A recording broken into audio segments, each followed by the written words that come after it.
A one and a two and a chick-a-boom a chick.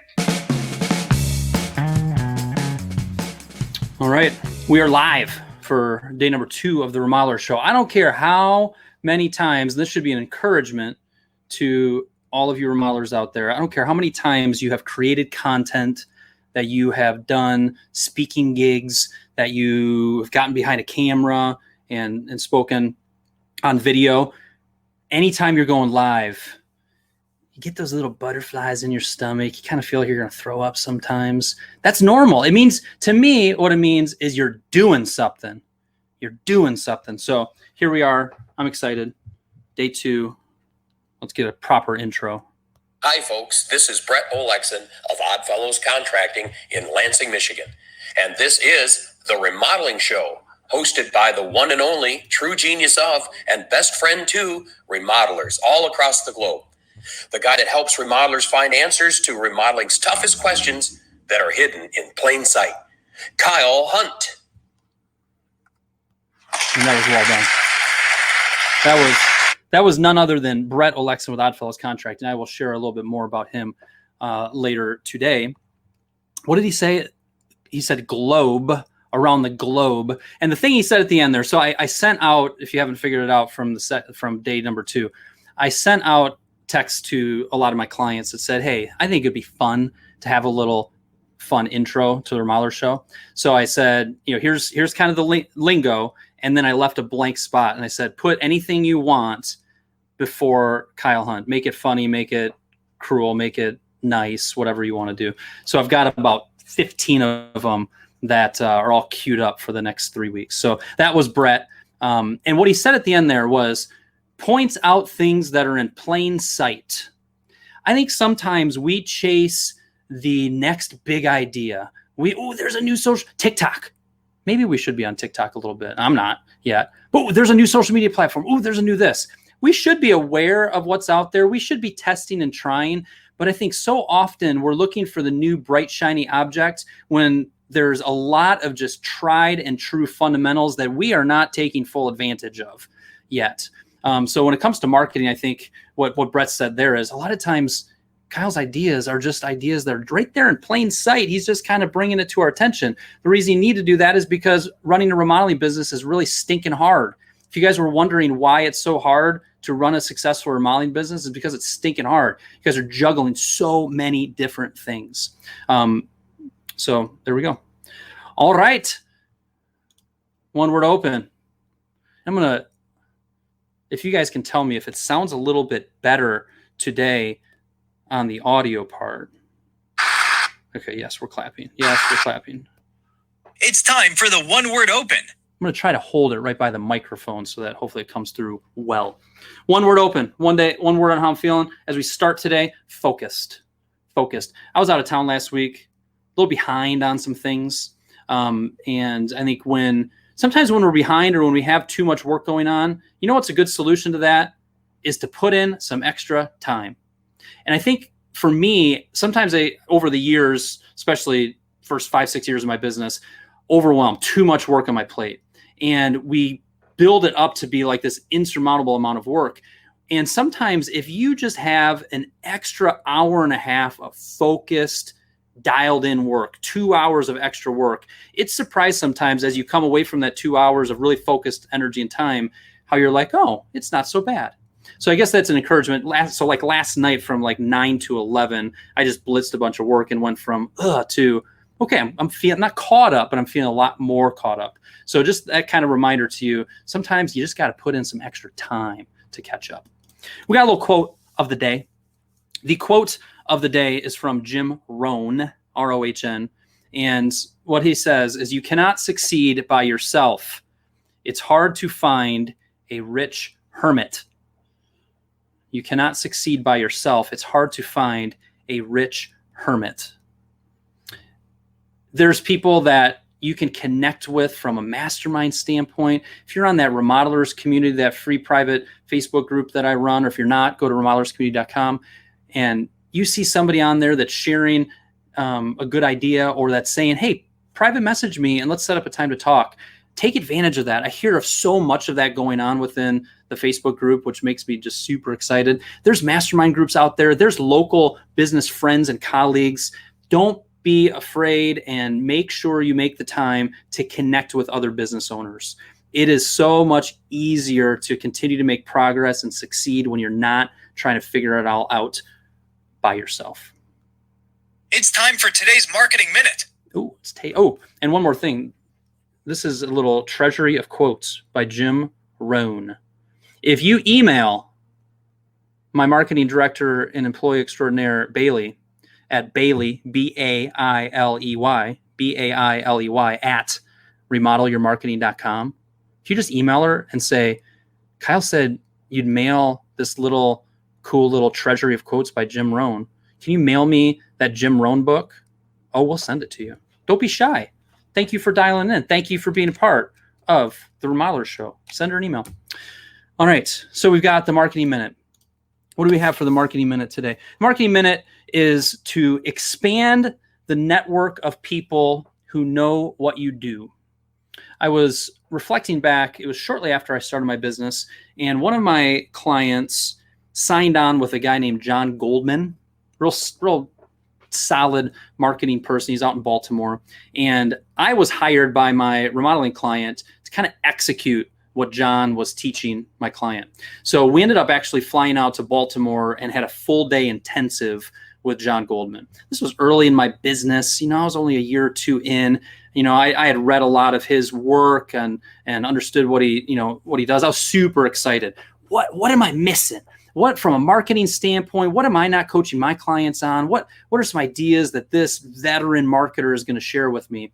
And I remember such a clear part of what he shared, and a recurring theme is, look, guys, you just have to focus on expanding the network of people who know what you do. And he shared that with a nice pause, like we learned yesterday. And I was thinking about, like, okay, yeah, but what else? What are we missing? No, you need to continue to expand the network of people who know what you do. And that has sunk into me over the years, that marketing does not have to be super complicated. And that thought of expanding the network of people who know what you do is a really good marketing thought for modelers to have. So what does that look like? What that looks like is, who can you call today? Who's a strategic partner? Somebody that used to refer you, maybe somebody that you haven't talked to in a while, that you could just kind of call and reconnect with. Have you posted about your business and exactly what the services you offer are on your personal Facebook page? Have you written up something or had your spouse create something that says, hey, I don't know if you knew this, but my spouse runs Kyle's Remodeling, and they do kitchens, baths, additions, and basements. And there's probably a lot of people in my friend list that doesn't know that, and I just wanted to share that. That would be expanding the network of people who know what we do. Is there a networking group that you could connect with or get involved in? So expanding the network and also just strengthening the network. So that's a very practical kind of marketing idea. I like you guys to have that thought in your head. It's meant a lot to me over the years of expanding the network of people who know what we do and also strengthening it. Is there somebody, put in the comments, is there somebody that comes to mind when I say that person used to refer you, or that's somebody you want to get to know more, or that's an architect I should really reach out to? Is there somebody that actually comes to mind? And are you going to take this little idea and reminder that I'm sharing and actually do something with it? Are you actually going to reach out to them today? Shoot them a quick text. Pick up the phone and call them. Say, hey, I was just thinking about you. It's been a while since we connected. I just wanted to check in and see how you guys were doing. Don't watch the Remodelers Show and not be expected to do anything as a result of it. You're going to be pushed to implement. And there's a example for the Marketing Minute. Quick comment check. Quick comment check. To the point where we got a quick comment check. So let's see here. What do we have brewing on the comments? I'm seeing a good number of people viewing. We got some good morning. Really hard one to run, especially a growing, expanding one. I heard that focus time referred to as a jam session. Sure, Sean. Yeah, I got a jam session. I'm going to put my phone in do not disturb mode. I'm going to put my email in inbox pause. If you use Gmail, look up the inbox pause. It's a very powerful little tool. And yeah, I'm going to have a jam session. And sometimes putting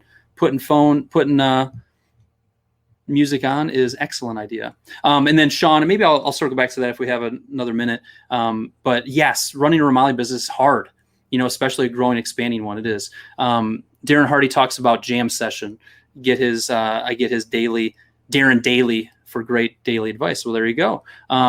Ernie said, one of the few areas I excel at is networking, but what I lacked in networking is the focus.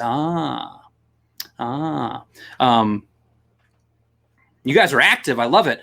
So Ernie, I'll share just a quick thought on that. The focus of it, first step when it comes to networking, create a list of people who you should be networking with. I call them strategic partners. Anybody who shares the same ideal client as you do. Maybe I'll expand on that more in tomorrow's Marketing Minute. But if you create a list, wow, I haven't talked to that guy in a while. You know what? I met them at that networking event earlier in the year. I never followed up with them or reached out to them. Once you have a list organized, it makes it so much easier to have a little bit more focus and a plan. And instead of, you have 5 minutes to network today, let's say, and instead of spending those 5 minutes trying to figure out who I'm going to reach out to, if you have a list right there, you can go, oh, that person, and boom, you can be in action mode really quickly. And also the process of creating the list, inevitably, I see this with my clients consistently, is that you realize that you've forgotten a lot of people who would be really good to connect with. So a few thoughts there. And John said, that's the secret. Drop all outside influences. Put your phone in do not disturb mode. Like last night, told my wife, I said, I have just got to bust through some work.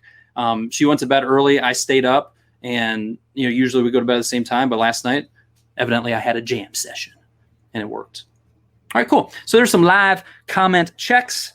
We are cruising through. I love that you guys are interacting and engaging in today's Remodelers Show, and we are going to continue on with this one. Let's get some insight from a coaching call. Is the audio better today now that I hold this kind of up to where I'm at? Let me know. Hopefully it is. All right, from a coaching call.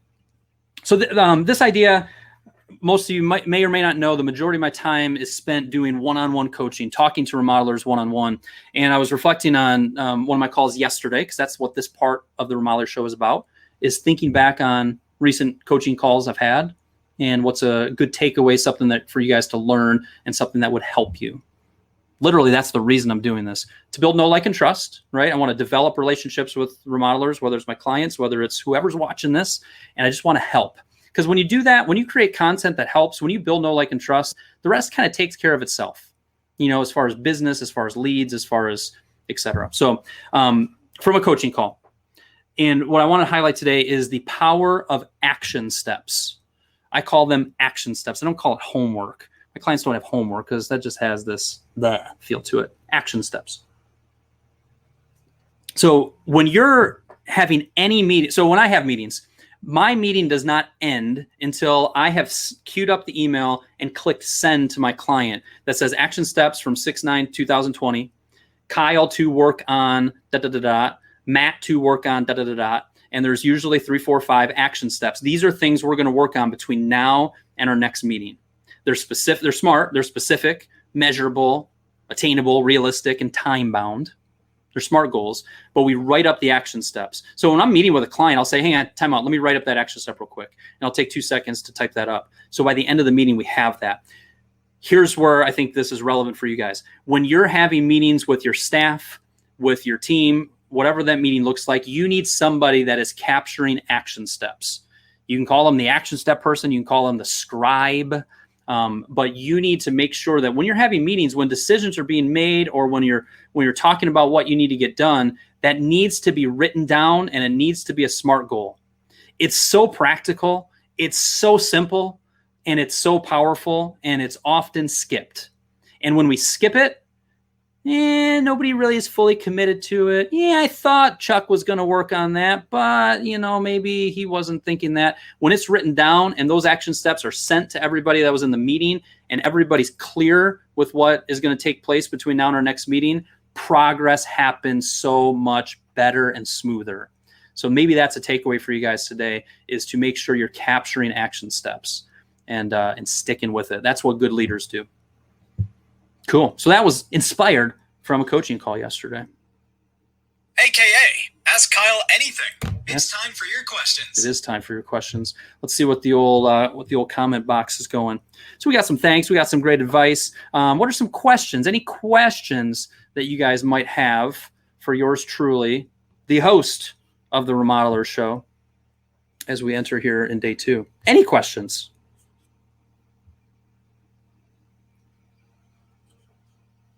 This is fun. Do SMART goals equal focus?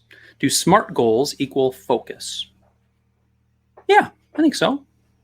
Yeah. When I have a SMART goal set, when I don't have a SMART goal set, things kind of linger. Maybe progress is being made, but it's kind of murky. There's little accountability attached to it. When I have a SMART goal and it's, again, specific, measurable, I can measure if it's done or not.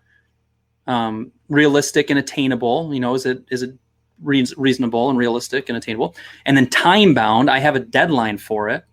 It absolutely helps me focus. Yeah. Any ideas or formatting of a script to call past clients? So John, my thoughts on that would be kind of going off the cuff is, one, anytime you hear script, don't be afraid of that. Maybe you just tweak it to, some kind of outline. What do I say when I call previous clients? Why am I even calling? It's kind of weird unless you kind of think through it. So if you had a list of 5 previous clients you were going to call this week, and maybe you've organized that list or somebody on your team has organized that list for you. And let's say I did a project for John McDougall 3 years ago, did a kitchen project for them. So I remind myself of who he is and what I did. I'm going to pick up the phone and say, hey, this is Kyle with Kyle's Remodeling. I was just thinking about you the other day, John. Whether maybe you drove by their neighborhood or maybe you have a reasonable thing, or it's just straight up, I was thinking about you and I wanted to call for 2 reasons. 1, to see how the job we did for you is holding up, and 2, to see how you guys are doing. That's a huge, that's been a successful kind of format for it, John. You're calling out of the blue. You're not calling for, you got another project going on, but I was thinking about you. Boom. I wanted to see how the job we did for you is holding up. That might lead to something that they don't really like, or that's something that never really fixed and that you need to go out and fix. That's all right. You're going to do that. And you're going to stand behind your work and they're going to be impressed by that. And that investment of you going out there or somebody on your team going out there is going to come back to you tenfold in the future in referrals and repeat work. And also just see how you guys are doing. Inevitably, they're going to, that could be your voicemail, or if you get a hold of them, thanks so much for calling. 1 out of 10, you're going to hear, it's so funny you called. Maybe 1 out of 15. 42% of all statistics are made up, as you guys know. But 1 out of however many is going to be, it's so funny you called. What that's code for is, we've been thinking about a project, and you know what? Maybe we should talk to you about that bathroom project. That happens consistently. I forgot about this little trick. Looky here. I can click that and boom, there's John McDougall's question right on the old screen there. So John, there's some thoughts on that. If that idea of calling previous clients because they're your stinking most valuable marketing asset and they're what's going to lead to more repeat and referral work, and we should be staying in touch with them. If that appeals to you, get your list organized, set a goal for how many you're wanting to reach out to per week, and start making those calls. You're going to get a lot of voicemails. You're going to start talking to some people. You might have some callbacks, but you're also going to be back in front of your most valuable marketing asset. It's going to be a nice, just warm call, nice little conversation. And you're also going to run into leads and opportunities. Okay. Sean said, how do you feel about using temp companies for staffing during periods of high volume jobs that are time sensitive? Temp companies for staffing, when I think of my clients who have used them, I would say a lot of times they my clients and my remodelers lean heavier into their trade partners and getting people to come in that are kind of experts at drywall, experts at tile, experts at framing. So I don't hear about a lot of temp hires. I've really never heard of somebody getting a temp hire that's like a lead carpenter or really skilled carpenter. I have heard of my clients bringing in a temp, to help with the demo phase, to help with, some of the basic tasks that need to happen on a job site. So I think my answer to that is, what other options are out there outside of a temp company? Do you really just need to focus in hard on hiring somebody new and bite the bullet for that? Are there phases of the job that you guys typically do? Maybe it's tile work that you could subcontract out. Therefore, the current staff that you have has the ability to produce more volume because you're subbing out some of the work. There's a lot of different levers you can pull. And yes, one of those levers might be going to a temp agency, but it's certainly not something that a lot of if I lined up 100 of my clients who have used temp agencies in the past, I don't think they'd say, yeah, Sean, definitely go that route. It was excellent. It was remarkable. It was wonderful. That I don't hear that often. Can we load the viewer to the one method like Facebook or YouTube? I can't see Facebook viewers' questions and vice versa. I don't know, John, or I don't know, Ernie. I think I need to click on it. I can see both kind of mashed together. Yeah, discipline is the name of the game. It sounds like absolutely. So we'll end the Ask Kyle Anything, which you guys are nailing, by the way, and doing a wonderful job with me commenting on Ernie's thought here. Discipline is the name of the game, it sounds like. I said it yesterday, running a successful remodeling business is not finding some magic bullet. It's a combination of a lot of little things. We underappreciate the impact that consistency has on business success. You're not going to find a successful remodeler that maybe you envy out there. Like, how did they get there? They were consistent. They were consistent in their marketing. They were consistent in improving their sales process, consistent in their follow-up, consistent in having pre-construction meetings before the job started. Consistency. So yes, I use that word as well, like discipline. Yeah, doing the things you don't want to do consistently is such a key to success. It's not very sexy. It's not very like, that's work though. Yeah, it is work. It's hard stinking work to run a business. Hard stinking work to run a successful remodeling company, right? But yes, discipline is such a key. I think you said that well. Cool. Way to go, guys. Let's see what we got. Let's see what we got next. It's time for a reminder to help you improve your sales process. A little reminder to help you improve your sales process. Two quick thoughts. One is cycle time. What cycle time is can be measured in different ways, but let's say the time from, let's just use this example, the time that they sign a design agreement with you to the time that the contract is signed. There's a cycle time. There's amount of time on average that it takes you to take a client from signed design agreement to signed project. Cycle time. And there's other cycle time of the time that they reach out to us, the time that we set up the initial meeting, right? There's different ones, but let's use that design to project signing. There are so many ways and so many things that we can control related to reducing the cycle time. And when clients are engaged in a process, engaged in the design or project development, they're excited about it. They're wanting to move forward. And it's hard to run a remodeling business. And sometimes when we should have got back to them yesterday, we're not getting back to them until 2 or 3 days later. We just extended our cycle time. So one tip on how to reduce cycle time is anytime you end a meeting with a client, before you end that meeting, have the next meeting booked. There should never be a time where you say, well, I'm going to work on this. I'll work on revising this design, and then I'll get back in touch with you. That is going, even with your best of intentions, that is going to linger and cycle time is going to be greater. And we also all work better off of deadlines. So if you set a date and time for your next meeting, now you have a self-imposed deadline. You have a time frame of when you're going to get that next thing done or when you're going to meet next. There's no phone tag. There's no, well, we're out of town this time. Let's meet next week. And all of a sudden that cycle time just keeps going. So the quick tip there related to the sales process, always book the next meeting before you're done with the current meeting. It gives you a self-imposed deadline, and it helps you improve your very, very important aspect of reducing your cycle time. It's a good stinking tip right there, people. Am I charging for this Remodelers Show? That's a free tip. That's some good stuff right there. All right, let's keep moving. Let Kyle tell you about a remodeler on the rise. Ooh, let Kyle tell you about a remodeler on the rise. Well, what I decided to do there is just take whoever did an intro for me and just share a couple thoughts related to that remodeler. When I started my business in 2008, 2009, it's been a minute. It's 2008. when I decided I'm only going to work with remodelers, the first thing I did was started to call some of the home builder associations around the state of Michigan, the great state of Michigan, where I'm born and raised and where I live. And I think the third speaking gig I did was for the Home Builder Association of Lansing, Michigan.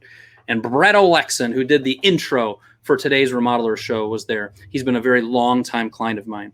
Wonderful client and wonderful friend. 3 things when I think of Brett. 1, when we started working together, there was a metric that we looked at and that was pretty rocking for him, which was 65% of his jobs resulted in 5% of his revenue. 65% of his jobs resulted in 5% of his revenue, meaning there was a lot of small jobs, handyman jobs, little jobs that he was taking on, and he was feeling frazzled. He was chasing everything that came in. He was not saying no to anybody. He did not have any kind of ideal client description, ideal project description. He was chasing everything. And we made some changes of saying, okay, unless it's a previous client, if the project, and this was his strategy and based on his goals, but I can't remember the exact line of demarcation, but it was one of the, basically, if the job is under $3,000, it's not ours. It's not something we're going to go after unless it's from a previous client. So we started turning down work. That's just not the type of work that we take on. We focus on more full-scale remodeling work, kitchens, baths, By doing that, it freed up his time. It allowed him to focus more time and energy on his ideal projects, which helped him reduce cycle time, which helped him work on his sales process and improve his sales process to become better at it and close more sales. But there was that metric. What gets measured gets improved. Once we saw that metric, it was eye-opening for him. And from that, he made a strategic decision that said, this is the type of work I'm going to take on. Anything below that, here's what I'm going to do. I'm going to try to refer it out, find a solution for him, find help for him, but it's not a project for us. Sometimes we can make a strategic change in our business that can really propel us forward. So that's one thing that Brett implemented that was huge for him. Another thing is he's ambitious. I have found over the last several years that I am a fairly conservative business coach and frankly, business owner. I like to keep my overhead pretty tight. I probably could have hired an employee number of years before I did, but instead I had kind of a virtual assistant in the Philippines. I'm fairly conservative. And part of the reason for that is I told my stay-at-home wife, hey, I'm going to quit my job and start my own business. And we didn't have any savings and it was a crappy economy. And, so I was bootstrapping it and I just hustled to make it all work. But I found myself as I'm coaching some of my clients that I need to make sure that my fear that I might have related to investments and new hires and building the business does not, yes, they need to hear from me if I don't think it's the right thing to do. But I also need to let some of my more ambitious clients run with it. Brett is ambitious. He chases after, he goes after it, and he has a vision. So that's my clear thought there. Do you have a vision for your company? Do you have a vision for your business? Brett had this long-term vision of what he's been looking to build. And by having that, it gave him kind of a little bit of a North Star to chase. And number 3, he surrounded himself with a great team. If you have a crappy team around you, it is hard to build a successful remodeling business. He's had to go through a lot of people, but he has built up a team now where he's surrounded by excellence, which is huge. Cool. So we're cruising along, and we've got 1 minute left. And let's see, is there anything? I'm going to hit you with 2 more quick things. And while I'm doing that, if you can share in the comments, what did you learn today on the Remodelers Show? What did you learn today? Toss that in the old comments section. Quick outside of business item. Put some effort into things. I have an anniversary on Thursday, number 15. We've got a little trip planned for the end of the month, but that anniversary is either going to be special on Thursday or it's going to be bleh on Thursday. And the difference between those 2 things is am I going to actually put some effort and creativity and try? And that's a reminder for you guys, whether it's outside the business or inside the business, but in this case, outside the business. You want to improve your marriage? Put some effort in. You want to have a better relationship with your kid? Put some effort in. Work at it. Try. So that's my quick thought outside of business. It's pretty deep, even though it was very quick. How I can help. If you're not, we talked a lot about staying in touch with previous clients. If you did a project for me 2 years ago and I haven't heard from you since then, that's a problem. Go to remodelersAutopilot.com. Sign up for a $1 trial. It'll help you solve that problem. Swag of the day. Thank you to KC's Home Improvement for this lovely hat. If you go to remodelermarketing.com, you scroll down to the bottom, my address will be down there. I love getting swag from my clients and remodeling friends. All right. Wow, people love that show. People love that show. Let's get a little drum roll. There's a long drum roll. Let's see. The drum roll is, what did we learn today? Time slack kills deals. Correct. Totally need a vision. You need to work on that bigger picture vision. Request an explanation of current marketing methods. All right. So Ernie, we'll circle back to that in one of our upcoming shows. Sometimes the reminder of what we should be doing is as important as what we are learning. Practical ideas. So maybe, John, you were reminded of some things you should be doing and you can take action on it. I love being reminded of action steps. When you guys have meetings with your team, make sure you are capturing action steps. Tate says, happy anniversary. Cool. Number one lesson learned, Rob Bauer, start a business in the worst economy ever. I don't know if I'd recommend that, Rob, but I made it work. Joanne just gave me some claps. Thanks. Nail down the next meeting at the current meeting. Give yourself a self-imposed deadline. Folks, that is day number 2 of the Remodelers Show. It is fun. I haven't worked on a tagline to end this, but now go out there and implement. That's the heart of all my work that I do. Go out there and implement. I would love nothing more than to see somebody pop up tomorrow and say, hey, Kyle, I called 3 previous clients tomorrow. I would jump out of my socks, even though I'm not wearing socks. No, I can't get my foot up that high. I'm just wearing sandals, but I would jump out of my socks if somebody took action on something they learned. Take action and implement. Nothing happens if you can hear ideas all day long. We just covered 10 takeaways there, 10, 15 good ideas. Pick one and work to implement it. That's how you improve. I'll see you tomorrow at 12 o'clock p.m. Eastern Standard Time.